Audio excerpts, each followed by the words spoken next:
Are you ignorant, O Asclepios, that Egypt is the image of heaven?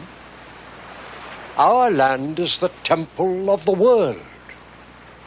But a time will come when Egyptians will seem to have served the divinity in vain.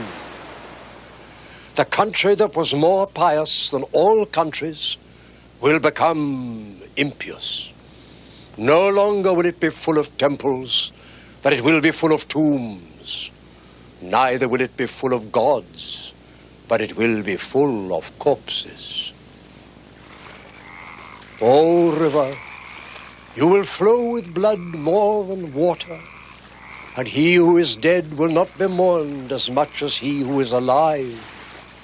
O Egypt.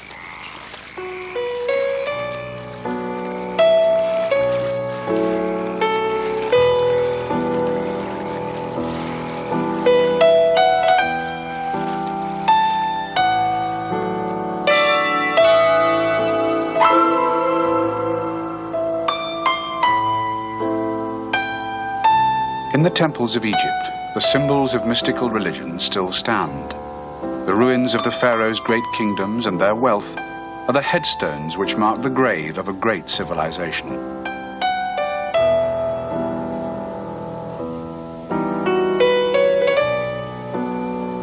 When Christianity came to Egypt, the land of Copts, pagan ritual still survived.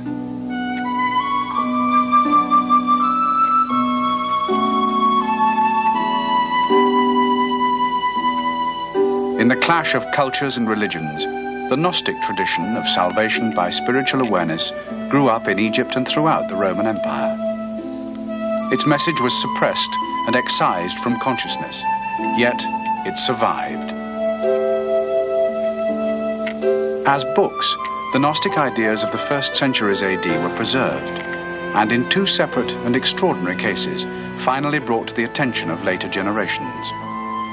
The Nag Hammadi codices, discovered in 1945, are Gnostic Christian scriptures which shed much new light on the early history of the Christian Church and the Bible.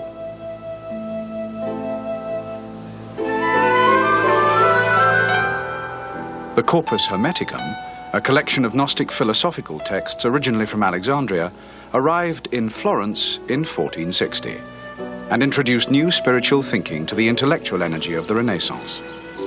One text was found in both collections, Asclepios, named after a pupil of the ancient spiritual sage and philosopher Hermes Trismegistus.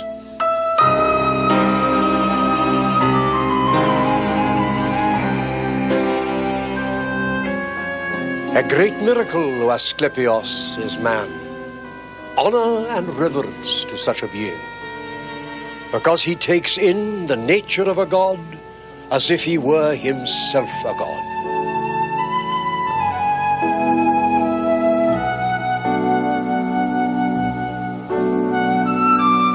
He has familiarity with the demon kind, knowing that he issues from the same origin. He despises this part of his nature, which is but human, because he puts his hope in the divinity of the other part. Oh, what a privileged blend makes up the nature of man. He takes the earth as his own. He blends himself with the elements by the speed of his thought. Everything is accessible to him. Heaven is not too high for him, for he measures it as if it were in his grasp by his ingenuity. What sight the Spirit shows to him, no mist of the air can obscure. The earth is never so dense as to impede his work. The immensity of the sea's depths do not trouble his plunging view. He is at the same time everything as he is everywhere.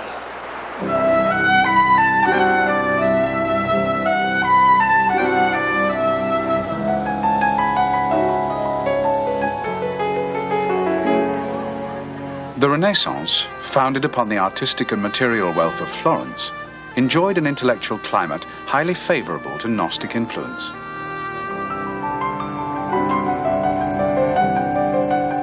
Scholars and artists like Leonardo da Vinci and Sandro Botticelli under the patronage of the ruler princes of the Medici clan, excelled in art, science, exploration, philosophy, and religious thought. They sought truth, spiritual and material, through a bold new emphasis on man's own powers, in contrast to those dogmas which expressed suspicion of human aspirations which were not controlled by the Catholic Church.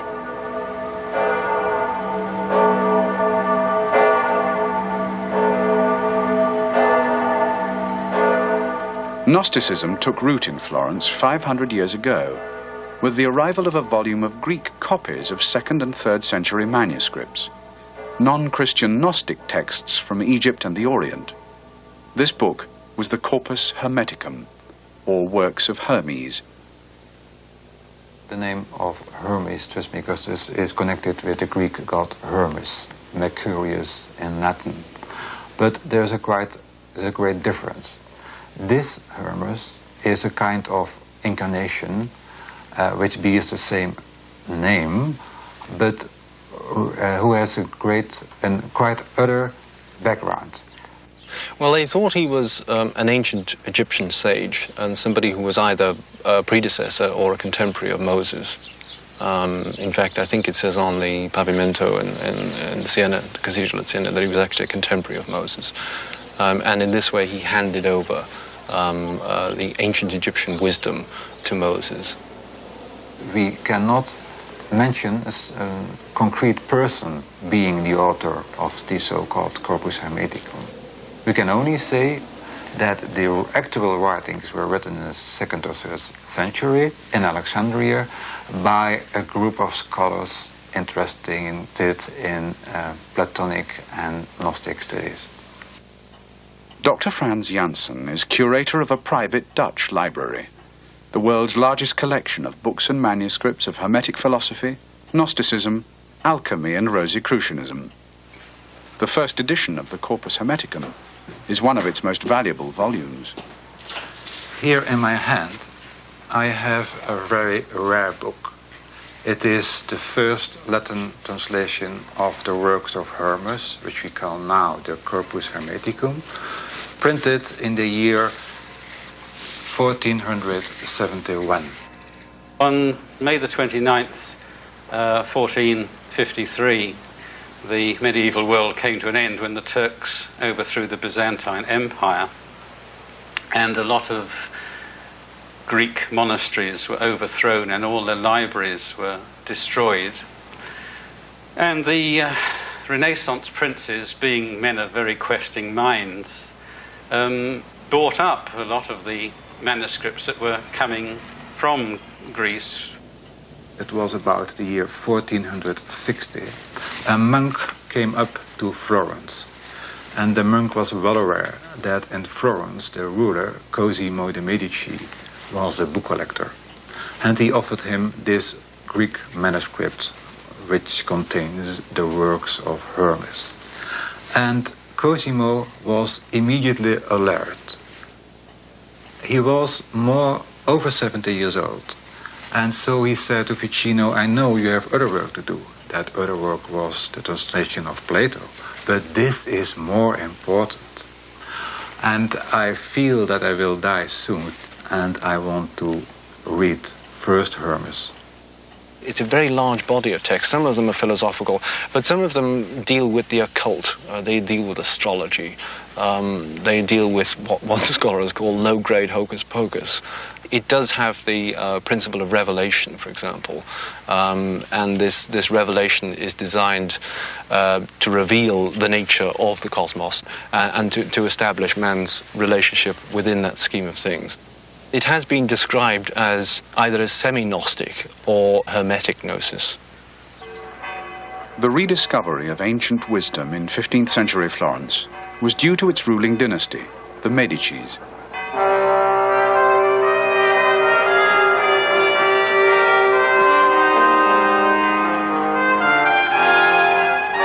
The family were patrons of the greatest artists and scholars of the New Age, who buried medieval thinking by placing man's imagination and intellect at the heart of the Renaissance. Brunelleschi's dome for the Duomo, expressed what Leonardo called the eternal truths of geometry. Michelangelo's David is the ultimate expression of the human form. Pico della Mirandola's oration on the dignity of man asserts the new spirit of the age. If you're content with the physical world as it is, and content to believe what the Church tells you to believe, and I'm not criticizing that, but Renaissance man didn't feel this was enough somehow.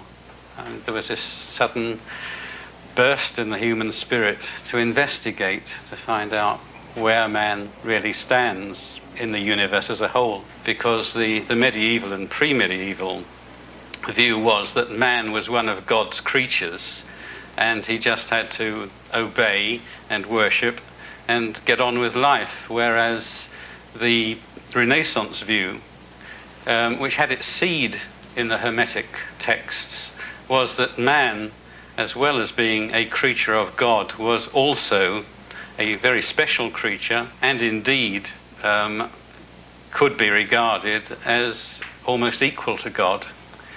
And this, of course, led in some cases to accusations of heresy.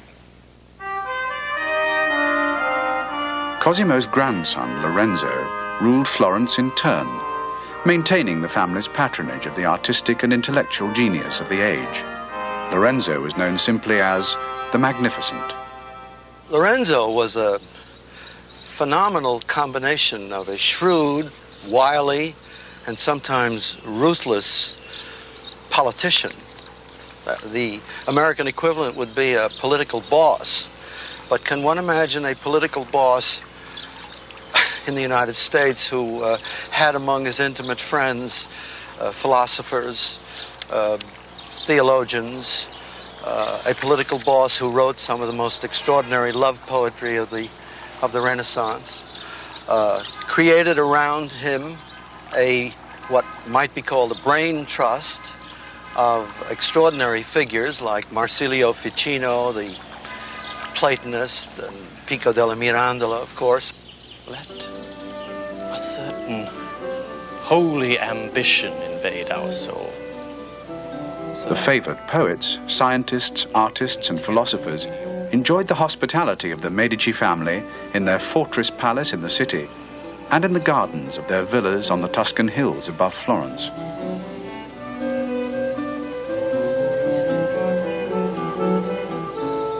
Every year, Plato's birthday was honored at their first country house, the Villa Careggi. The central ideas of Hermetism took hold in this charmed circle, which took them to be a kind of pure and original theology, prophetic of Christian teaching. Ficino, the translator of Hermes and doctor to the Medici family, attempted to practice the ideas which he found in the Corpus Hermeticum. Now, Marsilio Ficino had developed the Hermetic ideas into his medical practice insofar that he studied the stars, as did most doctors of the time. And if he felt that certain planets were in an unfortunate position in someone's horoscope and were causing them problems of one kind or another, he endeavored to correct this by putting up images and lights in certain patterns, and he composed symbolic hymns and pursued what he called natural magic. Magic was the technique to attain Hermetic gnosis. A magus was its exponent. Lorenzo was portrayed by Botticelli as one of the three magi who came to Christ's birthplace because they had the wisdom to interpret astrology. The ambition of Renaissance man to comprehend himself, the world, and God was all contained in the one word, magic. It derives, I think, from the Persian magi, who are, of course, found in the Bible as the three magi who, by their knowledge and study of the stars, knew that a special cosmic event was happening, at a particular place at a particular time and went there and did something about it. And so the term magi, and from that how they did it, magic, was quite important and quite respectable. But if this was extended to trying to operate upon the angels, you were in poaching on the church's preserve. There were all kinds of blasphemous heresies which could be imputed to this. One of the philosophers who fell foul of the church, despite the patronage and protection of Lorenzo, was Pico della Mirandola. He spent many days of contemplation, prayer, and study in the convent of San Marco, a short walk away from the Palazzo Medici in the heart of the city. Dying at only 31, he was buried in Dominican robes in the church next door. Pico was one of the great humanists of the Renaissance. He was born in 1462 and was obviously a child prodigy. In fact, there is a story surrounding his birth, and that's when his mother was giving birth to him, a circle of flame appeared over the bed. His full name is Giovanni Pico della Mirandola, Conte di Concordia. He was born into an aristocratic family. Had all the social and political advantages that anyone could wish to have, and was also an immensely learned person. At the age of 14, he went to Bologna, studied canon law, and gave that up because he'd sort of more or less exhausted it. This is that friendship.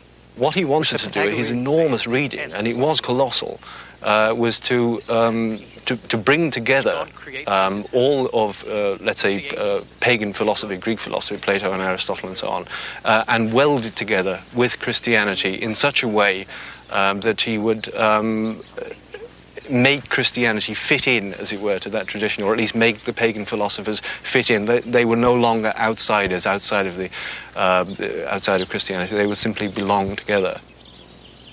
Pico was only 24 when in 1486 he wrote a thesis of 902 theological propositions for debate with any intellectual jouster in Christendom. But a papal committee was set up to investigate a sample of 13 points. 3 were condemned as heresy, the other 10 as potential heresy. The work was banned, and Pico fled to France. His introduction, known as the Oration on the Dignity of Man, argued man's divinity, the centerpiece of Renaissance philosophy. It attempts to locate man within the scheme of things. And I think even for the standard of its time, possibly, Pico had gone over the top, perhaps, because he tended to not only place man at the center of God's creation, but he made man a completely, as it were, independent being. Man had free choice over everything he did. He could, as it were, control his own destiny. At last, it seems to me that I've come to understand why man is the most fortunate of creatures, and consequently worthy of all admiration. And what precisely is that rank which is his lot in the universal chain of being? The essential text of the oration is a quotation from Asclepios, found at Nag Hammadi and in the Corpus Hermeticum. There is nothing to be seen more wonderful than man. In agreement with this opinion is the saying of Hermes Trismegistus, a great miracle, Asclepios, is man. Honor and reverence to such a being, because he takes in the nature of a god as if he were himself a god. Hermes, and later Pico, rejected the Christian tenet that man was God's creature. To say he was divine was blasphemous and heretical, but it was the central evidence of the spiritual shift from the medieval age to the modern era. He's saying really that man is the culmination, man is the sort of jewel and the crown of nature, and all nature is subservient to man. It's there for him to use and to do exactly what he likes with.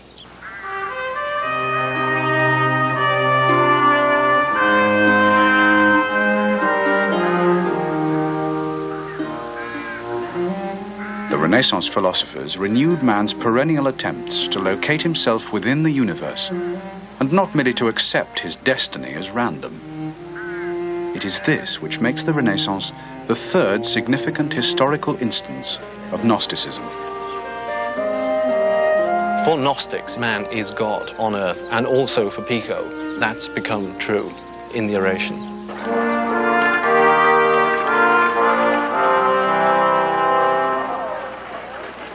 Gnosis has always been judged a heresy. To the Church, Pico and the Hermetic philosophers are as heretical as the authors and readers of the Gnostic papyrus scriptures found in Egypt in 1945. Pico attempted to integrate all previous wisdom, Plato and Pythagoras, Zoroaster and Jewish Kabbalah, to confirm and fortify the Christian tradition. Not for nothing is he called the Conte di Concordia, and it's very important because Pico took things like this very seriously. The whole business of gathering things together and providing a concord in which you would have a whole was quite important to him, and indeed to much of the Renaissance tradition.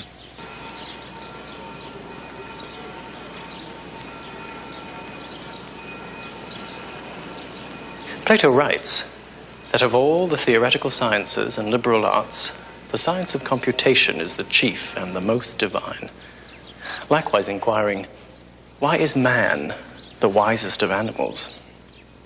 The importance of the oration is it is really an affirmation of the dignity of man. The dignity resides, his own actions will determine his own eventual outcome.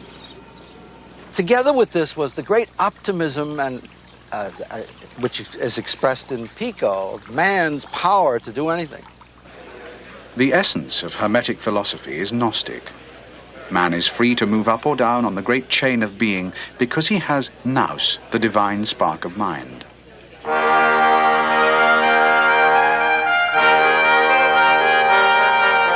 Reaching nous is gnosis.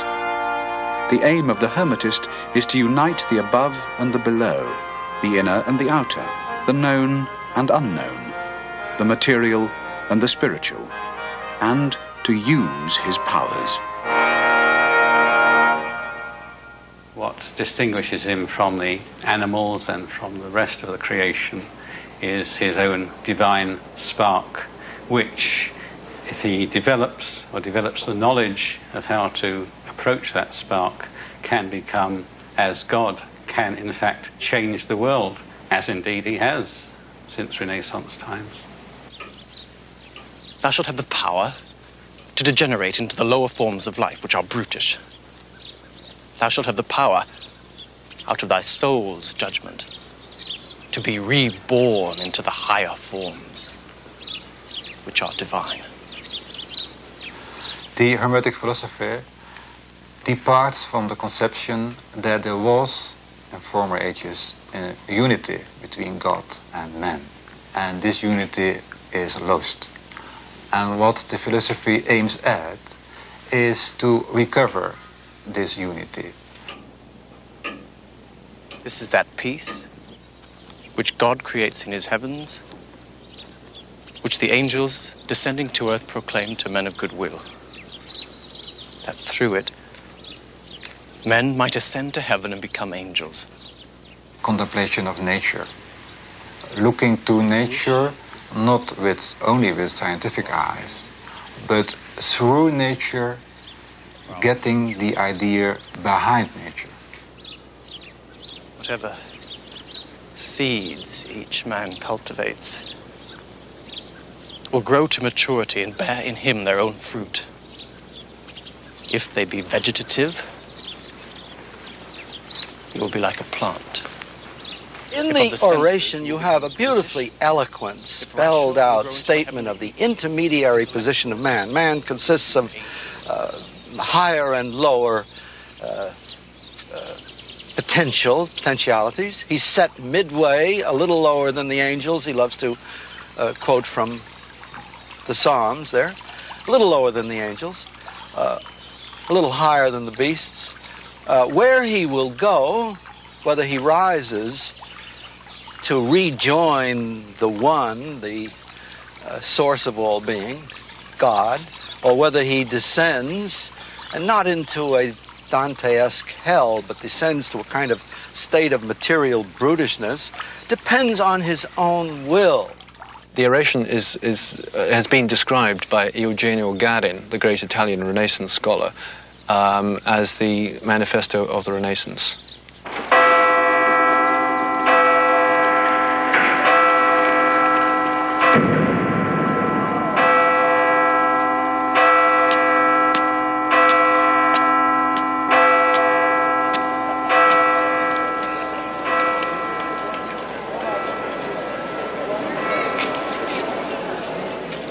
I have read in the records of the Arabians, Reverend Fathers, that Abdallah the Saracen, when questioned as to what on this stage of the world, as it were, could be seen to be most worthy of wonder, replied, "There is nothing to be seen more wonderful than man."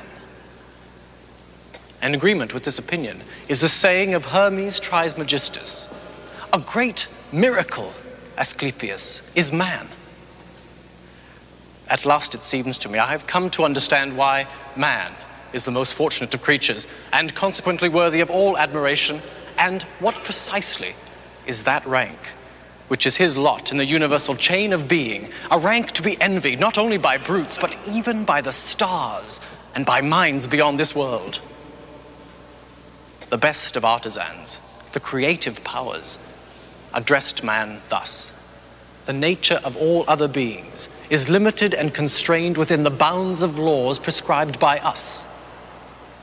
Thou, constrained by no limits, in accordance with thine own free will, in whose hand we have placed thee, thou shalt ordain for thyself the limits of thy nature.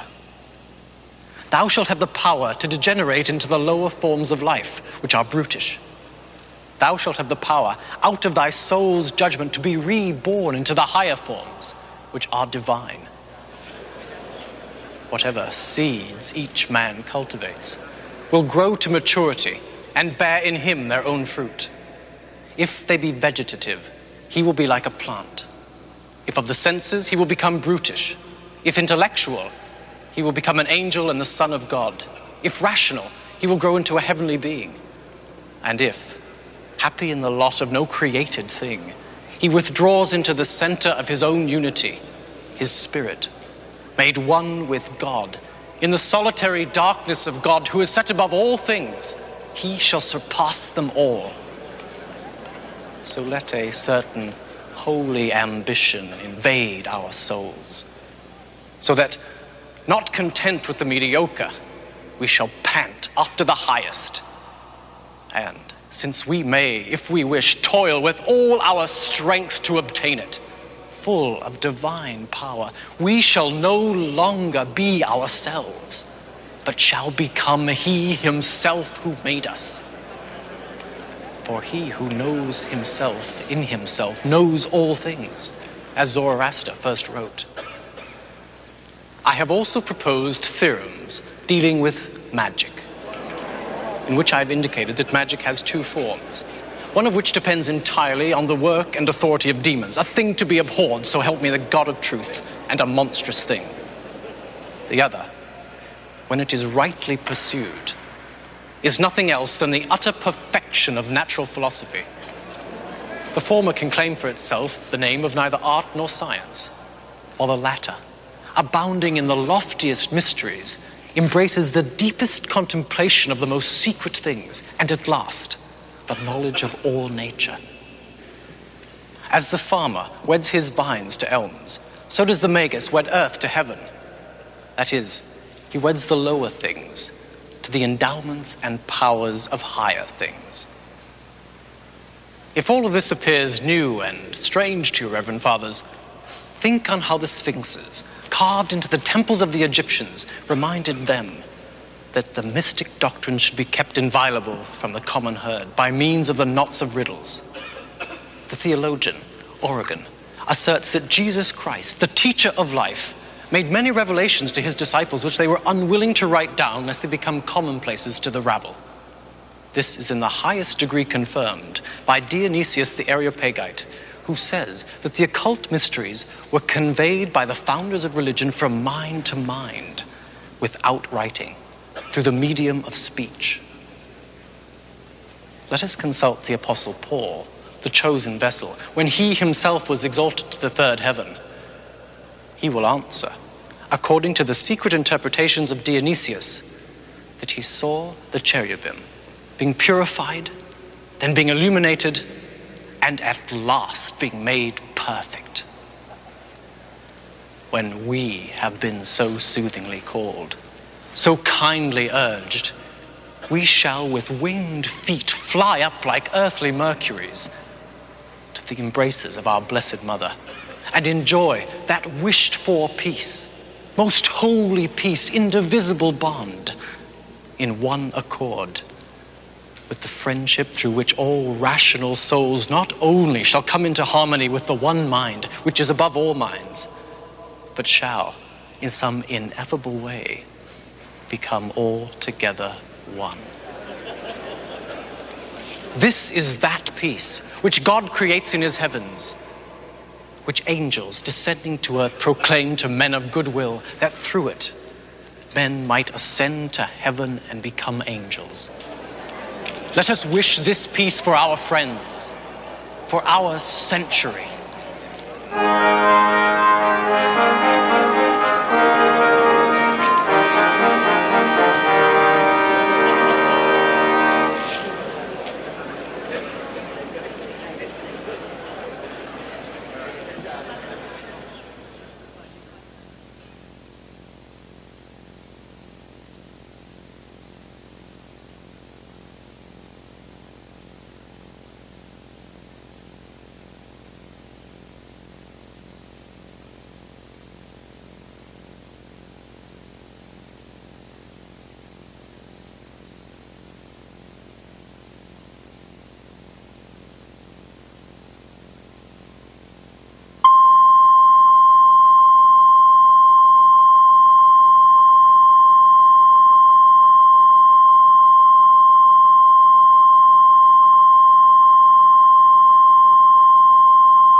PTR 0367, Gnostics program number 3.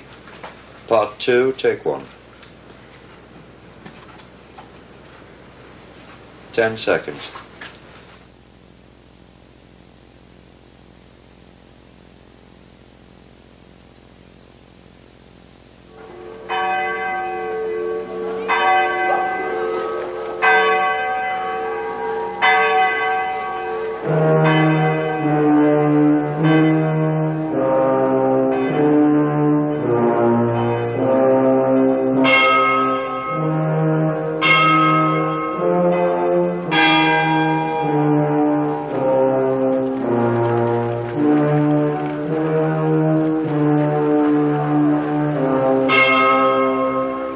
This is that peace which God creates in his heavens, which the angels descending to earth proclaim to men of goodwill, that through it they might ascend to heaven and become angels.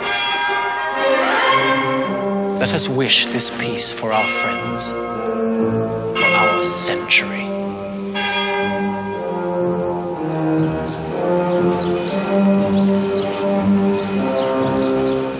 Pico's optimism was ill-founded.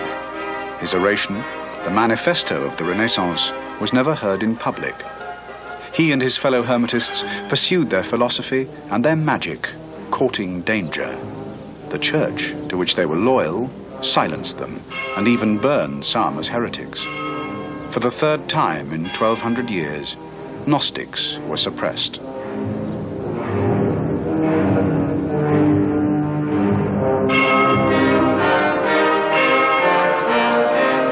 No Christian church has been able to tolerate Gnosticism for long, and both the existence and identity of Gnostic thinkers has been concealed throughout the Christian era. But the Gnostic pulse continued to beat, not as a distinct form of religious practice, but as a spiritual dimension of scholarship, art, and philosophy. Hermetism and Gnosis, united in magic, remained controversial. In England, attacks on witchcraft expressed the superstitious fear that magi had secret powers to effect spiritual changes in the cosmos. The targets were the celebrated Renaissance men whose scholarship knew almost no bounds, like the English scholar, linguist, inventor, and magician, John Dee. Dee was 100 years on from the Medicis, Renaissance man, second generation, so to speak, who really could operate. He was a great mathematician. He went to Cambridge and then to the University of Louvain, and at the age of 23 gave mathematical discourses at the University of Paris, which were so popular that people were standing in the windows. He was a very brilliant man of his times. He lived, and they all lived, in a very different world. They really believed in an inner world of spirits, and that these spirits could affect man, and just as man could affect the world.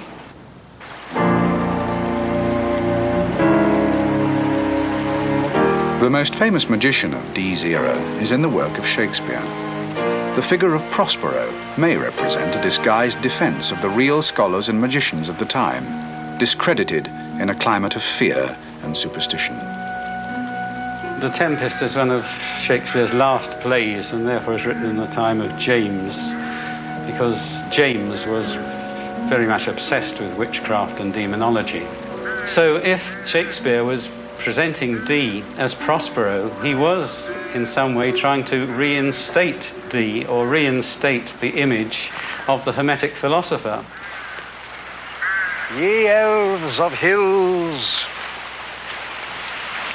brooks, standing lakes, and groves, and you that are on the sands, with printless foot, to chase the ebbing Neptune, and to fly him when he comes back, you demi-puppets, that by moonshine to the sour green ringlets make, whereof the ewe-not bites, and whose delight it is to make midnight mushrooms, that rejoice to hear the solemn curfew, by whose aid, weak masters though ye be, I have bedimmed the noontide sun, brought forth the mutinous winds, and twixt the green sea and the azured vault, set roaring war.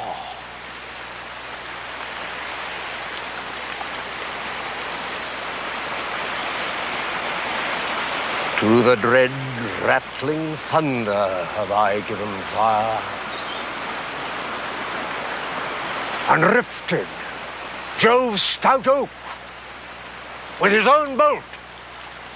The strong-based promontory have I made shake, and by the spurs plucked up the pine and cedar.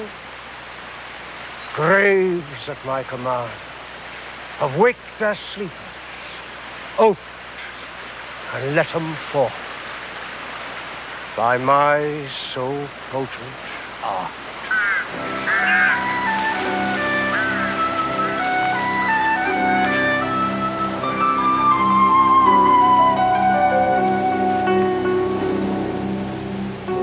The Magus Prospero summoned up a tempest, but his magic powers can unite and pacify, restoring harmony where worldly conflict has poisoned human relationship. But this rough magic I here abjure. But when I have required some heavenly music, which even now I do, to work mine end upon the senses that this airy charm is for, I'll break my scarf, bury it certain fathoms in the earth, and deeper than did ever plummet sound, I'll drown my book. Prospero, perhaps based on Dr. Dee, discards his magic, whether because of its dangers or because harmony and hermetic gnosis have been achieved remains ambiguous. Our revels now are ended, and the actors, as I foretold, only spirits, and are melted into air, into thin air, which, like the baseless fabric of the vision, the cloud-capped towers, the gorgeous palaces, the solemn temples, the great globe itself, yea, all that it inherit, shall dissolve, and like this insubstantial pageant faded, leave not a rack behind. We are such stuff as dreams are made on, and our little life is rounded with a sleep.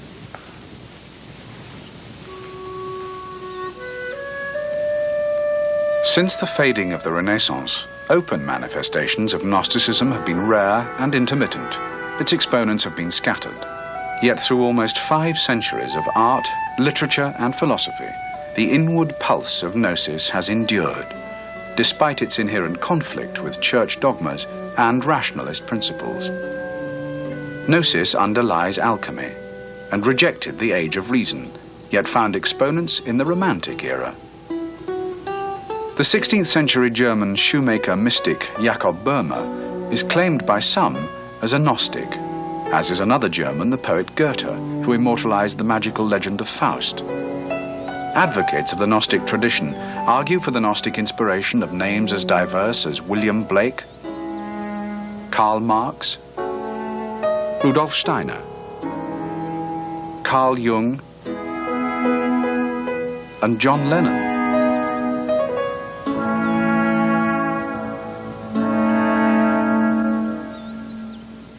According to the Dutch scholar Professor Gilles Quispel, Gnosis has endured since the Renaissance as one of the 3 central pillars of European thought and spirituality. Gnosis is the 3rd element in the cultural pattern of Europe. It has always been there in antiquity, in the Middle Ages, and in modern times. Besides reason and besides the faith, there has always been the awareness that imaginative thinking can be true and that the heart has its reasons, which reason doesn't know. Gareth Knight, who has studied Hermetism and magic throughout history, believes that Hermetic Gnosis will survive as a spiritual liberation from the rational world. It's liberating from the trammels of too narrow a vision. It's liberation from a materialistic vision, which is causing us to rape the earth of its resources in a scramble for goods which we don't know how to deal with, because still millions starve in spite of all our technology. And the Hermetic view is that we need to look a little wider.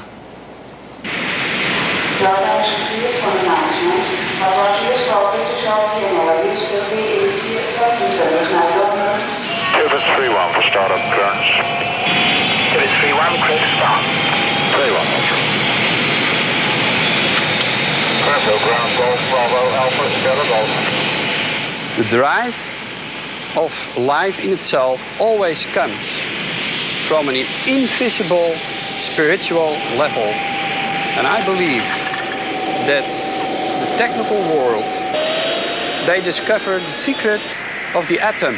A businessman who runs both his life and his company on the principles of Hermetism. The concrete achievement of his materialistic vision is balanced by life's spiritual dimension. A human being can go in the same moment, spiritual and material, if he is really connected to his own inner center that is linked with the center of the universe.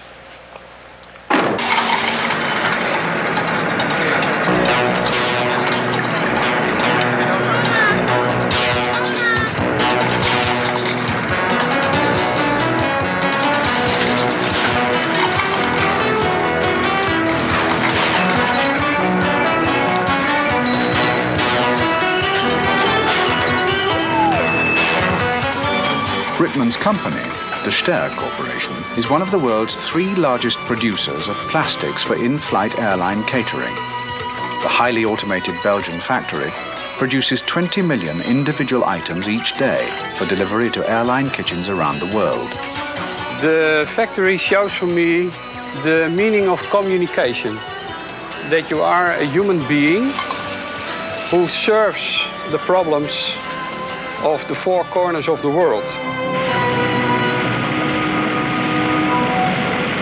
I believe that I can be very proud with 600 million articles around me, serving 350 million people all over the world, and be in a daily contact with 250 airlines. The interconnection between this factory and my library is the absolute possibility for a human being to deal with an impulse in a spiritual aspect and in a material aspect.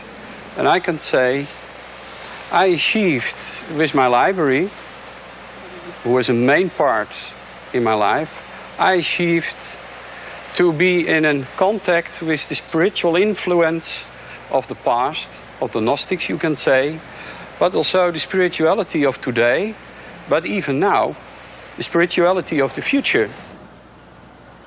Rittman's private life and his personal wealth have for 20 years been devoted to building this library, the Bibliotheca Philosophica Hermetica in Amsterdam, the world's largest private collection of Gnostic, Hermetic and related manuscripts and first editions. The separate parts of his life form a philosophical whole. If you look to it in a superficial way, it looks a contradiction, matter and spirit. But it isn't. I see my library as the library of the light. And the best thing is to communicate in the light. The writers of my library are well together in the library, in the same communication, the same principle of their absolute relation to that inner impulse. Pico's oration on the dignity of man, with its emphasis on man's spiritual and material powers in unison, is Rittman's text for life. Pico put the human... The commitment to Hermetism imbues his company philosophy. His aim is to pass on from the practicalities of business to make contact with a neglected inner dimension of human relationship. Ogenblikje, vraagt even iemand de catalogus. There are 2 ways where you can prove people that there is a value in life. And with the Ster company, I brought the company to a very successful level as I solved the problems of my customers. It is in a way the same as in the spiritual aspect. I think that with my library, with the spiritual value that I created through the wealth of my business life, I brought the same value, but not as a material product, but you can say it as a spiritual product. No one working for Rittman's company can fail to observe the influence of the Hermetic tradition. Between the chairman's executive suite and the corporate offices, there stands a specially commissioned temple to Hermes in marble and bronze. You see here, God is an infinite sphere whose center is everywhere and his circumference nowhere. So, to give an answer to the question of man, I like to refer to Pico della Mirandola, who says, Magnum miraculum homo est. A great miracle, Asclepius, is man.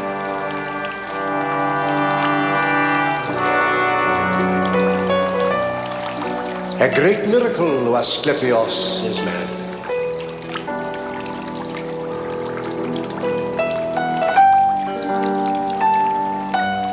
Jost Rittmann's plastics empire is not alone in uniting modern high-tech industry with a Gnostic spiritual vision. In America's Silicon Valley, there has existed for 10 years a small but thriving Gnostic church, which uses scriptures based on the texts from Nag Hammadi and is led by a woman bishop.